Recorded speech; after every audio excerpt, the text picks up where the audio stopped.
Gaza reste calme malgré la mise à nu de l'ampleur des dégâts chaque nouveau jour de la trêve. Une autre tragédie palestinienne se déroule en Cisjordanie, cette fois à Jénine.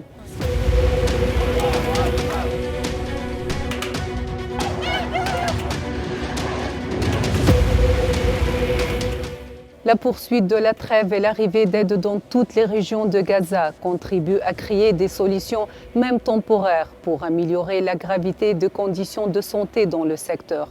Cela permet au ministère de la Santé de travailler à la réorganisation de ses capacités et de ses ressources dans le secteur, où les résidents déplacés sont confrontés au danger d'infection par des maladies épidémiques signalées par l'Organisation mondiale de la santé.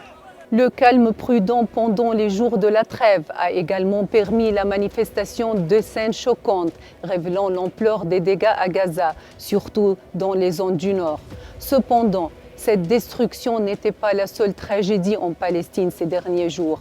Le camp de Jénine a été le théâtre d'incursions massives et multiples de forces d'occupation, assiégeant les hôpitaux, déployant des tireurs d'élite et attaquant les enfants avec des balles réelles, interdisant même aux ambulances d'atteindre les blessés et de les secourir. Quant à l'intérieur d'Israël, l'organe de diffusion officiel a indiqué que plusieurs membres du cabinet politique et de sécurité soutiennent l'arrêt de la guerre à Gaza et la libération de tous les prisonniers de sécurité palestiniens. Pendant ce temps, le mouvement du Hamas a déclaré que les négociations incluent déjà la manière de mettre fin à la guerre et de lever le siège sur la bande de Gaza. Il a souligné que les conditions de libération des militaires israéliens seront complètement différentes des accords d'échange de prisonniers et de civils détenus.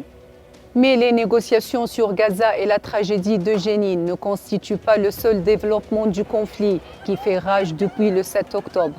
La zone de Rameau à Jérusalem a été le théâtre d'une attaque qui a fait de nombreux morts et blessés parmi les Israéliens après qu'ils ont été abattus. Le ministre israélien de la Sécurité nationale est sorti et a appelé tout le monde à prendre les armes, ce qui risque de provoquer davantage de violence et une escalade supplémentaire de la crise.